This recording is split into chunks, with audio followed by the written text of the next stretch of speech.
अब बात करेंगे ईरान की उस ताकत की जो सिर्फ ईरान की सेना नहीं बल्कि ईरान में एक पूरा पैरेलल सिस्टम है।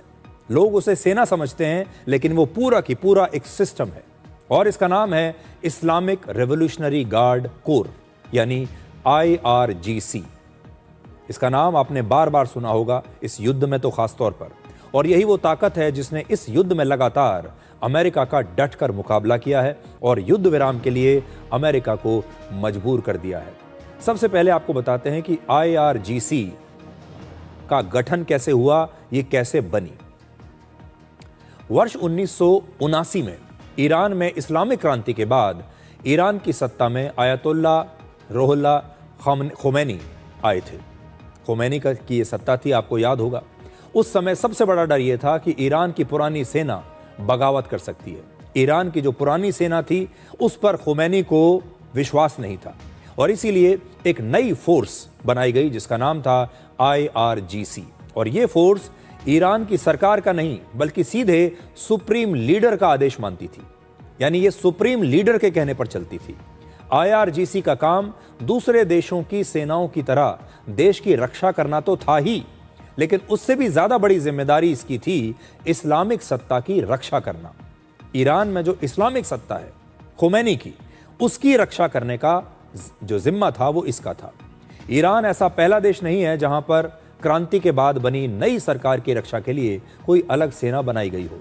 वर्ष 1789 में फ्रांस में क्रांति के बाद नेशनल गार्ड्स का गठन किया गया था और फिर वर्ष 1917 में रशिया में भी ऐसी ही क्रांति हुई और उसके बाद रेड गार्ड्स की स्थापना की गई थी।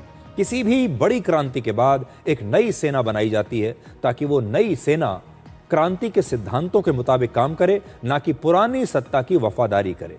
और ईरान में अब IRGC सिर्फ एक फोर्स नहीं है बल्कि एक बहुत बड़ा नेटवर्क है जिसने ईरान के पूरे सिस्टम का जो वो एक बहुत बड़ा हिस्सा बन चुकी है। IRGC की सेना ईरान की पारंपरिक सेना से बिल्कुल अलग है और इसमें 1.5 लाख सैनिक हैं। IRGC की नौसेना में लगभग 20,000 सैनिक, वायुसेना में 15,000 सैनिक और बसीज पैरामिलिट्री फोर्स में लगभग 6 लाख सैनिक हैं। और कुद्स फोर्स IRGC की सबसे खास यूनिट मानी जाती है जो ईरान के बाहर काम करती है, जैसे लेबनान में हिजबुल्ला, गाजा में हमास और यमन में हूथीज।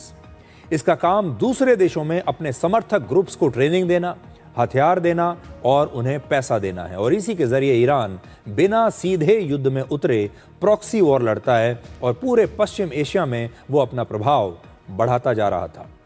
IRGC की वायुसेना ही ईरान के मिसाइल और ड्रोन प्रोग्राम को संभालती है।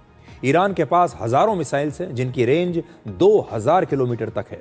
मतलब सेना, जासूसी, प्रॉक्सी वॉर और ताकतवर हथियार सबका कंट्रोल एक ही संगठन के पास है और वो है IRGC। ईरान की अपनी एक सेना भी है जिसे आर्तेश कहा जाता है, लेकिन 40 दिनों के युद्ध में आपने शायद ही ये नाम कभी सुना हो।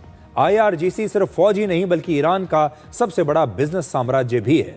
एक अनुमान के मुताबिक IRGC और उसके नेटवर्क ईरान की GDP का लगभग 50% हिस्सा कंट्रोल करते हैं। इस काम में IRGC का सबसे बड़ा हथियार एक संगठन है जिसका नाम है खातम अल अनबिया। खातम अल अनबिया। इसका गठन ईरान और इराक के बीच वर्ष 1989 के युद्ध के बाद हुआ था। आज ये संगठन ईरान में हर तरह के काम कर रहा है जिसमें रेलवे, हाईवेज, डैम्स, माइनिंग और ऑयल और गैस के भी कॉन्ट्रैक्ट्स शामिल हैं। इस संगठन के लगभग 4.5 लाख करोड़ रुपए के प्रोजेक्ट्स हैं और ये ईरान की GDP का लगभग 14% बनता है। IRGC के अपने बैंक्स भी हैं और इनका नाम है अंसार बैंक और मेहर बैंक। IRGC की स्टॉक मार्केट, रियल एस्टेट और पेट्रोकेमिकल पर के बिजनेस पर बहुत मजबूत पकड़ है। यहां तक कि तेल की तस्करी, ब्लैक मार्केट ऑपरेशंस, ये सब IRGC के इशारों पर चलता है। और IRGC ईरान का कोई भी सिस्टम बदलने नहीं देता आसानी से, यानी जब तक आपके पास IRGC की परमिशन ना हो आप ईरान में कुछ नहीं कर सकते, क्योंकि उसे बिना टेंडर के ही बड़े कॉन्ट्रैक्ट्स मिल जाते हैं। राजनीति में उसकी पकड़ बहुत मजबूत है और उसका पूरा जो बिजनेस है वो इसी सिस्टम पर टिका हुआ है। और अगर ईरान की इस्लामिक सत्ता बदल गई तो IRGC का पैसा और ताकत दोनों ही खत्म हो जाएंगे। और यही वजह है कि IRGC को स्टेट विद इन स्टेट कहा जाता है, क्योंकि उसके पास अपनी सेना है, अपना पैसा है और अपनी सत्ता है। यानी ईरान के अंदर ये एक प्रकार से अलग देश है। IRGC का असली रोल अब सिर्फ सुरक्षा करना नहीं है, देश की रक्षा करना नहीं है, बल्कि ईरान में जो इस्लामिक सत्ता है उसकी रक्षा करना भी है, क्योंकि अगर ये सत्ता बचेगी तभी IRGC भी बचेगा। आपने देखा होगा पाकिस्तान की जो सेना है, पाकिस्तान की सेना का भी लगभग यही हाल है। पाकिस्तान की जो सेना है वो सिर्फ एक सेना नहीं है, बल्कि पाकिस्तान पर उसका इनडायरेक्टली एक पूरा कब्जा है। पाकिस्तान में भी वहाँ की जो सेना है वो वहाँ के बिजनेस और GDP में एक बहुत बड़ा हिस्सा संभालती है, और यही जो बिजनेस मॉडल है सेना का, ये ईरान में भी है।